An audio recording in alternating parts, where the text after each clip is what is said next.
Good morning mga kahugot. So, gagawin natin ngayon is i-DIY natin yung motor, si Maxi.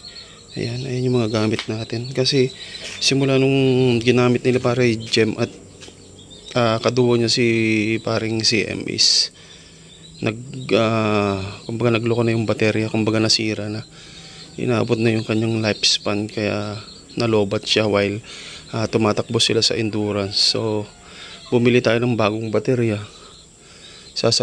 Sinalpak natin kahapon, kaso nga lang yung kanyang minor is mababa na mamatay. So ito yung lumang baterya. Ito. Ayan. Ayan yung kanyang lumang baterya. So sosolusyonan natin, i-DIY natin based dun sa napanood natin doon sa may vlog ni Sir Mel. Shout out sa iyo, Sir Mel, sa very informative na vlog. Okay, sabi doon is we have yung idle speed control, yung ISP, yun yung i-adjust. Baka nag-adjust nga siya just because nasira yung kanyang battery. Kasi doon sa may panel board, yung mga ibang reading niya doon, or yung sa may tawag doon sa fuel average is nag-reset din. Yung mga ibang features niya din parang na-reset, pwede lang yung mga ODOT, yung mga iba pa. So that's it, magbabaklas tayo ng flarings at i-DIY natin. So ayan na yung mga gamit. Okay, so ganito pala siya mga kahugot. Kapag in-start mo siya, ayan hindi siya tumutuloy. Kailangan mo ng konting gas para tumuloy siya.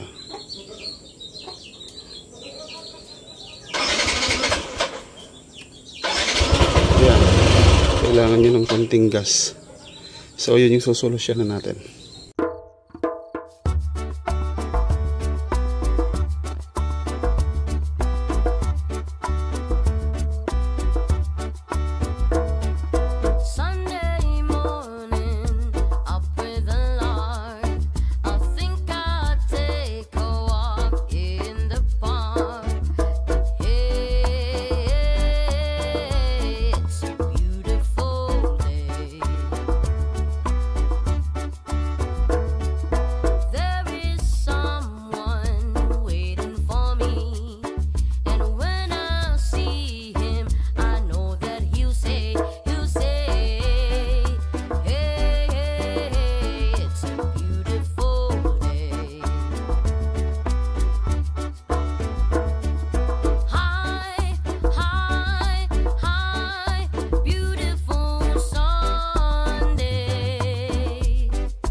as you can see, oh, sobrang taas na siya, oh, nag-adjust nga siya. Ayan. So wala tayong diagnostic tool.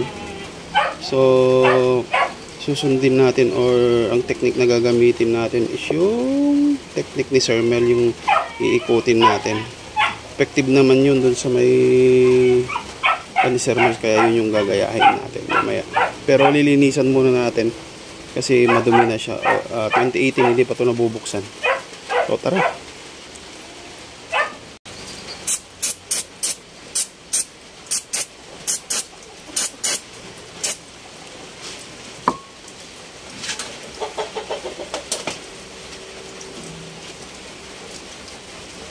Yan, sobrang dumi.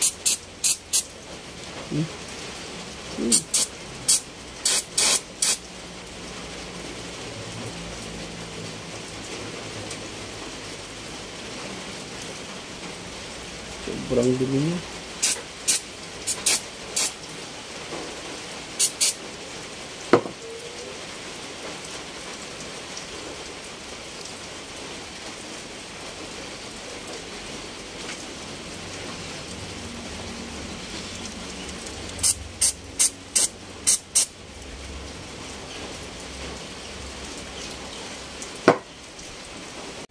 Okay, so sabi ni Sir Mel is bibilang lang tayo ng 6 na half rotation para sa NMAX B1.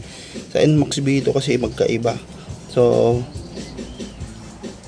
1 2 3 4 5 and 6. So ayan na. So ibabalik natin na ganyan dito. Okay. So that's it. Balik na natin. Tignan natin kung gumagana.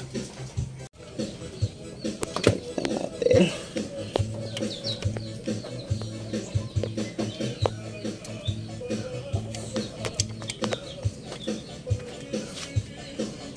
So ulit na natin. Moment of truth. Ilalagay na natin yung baterya. Tapos papaanda rin natin kung tama yung adjustment natin. Okay, so nalagay na natin yung baterya. Bagong-bago yung baterya. Ayan, moment of truth na talaga. Ayan, ayan, nasindi na. Ayan. Ito na. 1, 2, 3, 5. Ayun! Gumana yung DIY natin. Salamat tayo dun sa tutorial ni Sir Mel. Ayan. Gumana nga, effective yung DIY. Hindi na natin kailangan pangdalhin sa shop. Galing. Yan.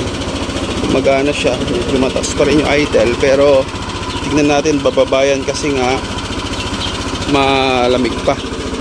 Yan. Dapat bumabayan mamaya.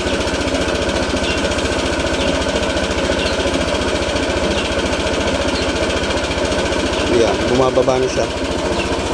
Effective. Ayos na ayos.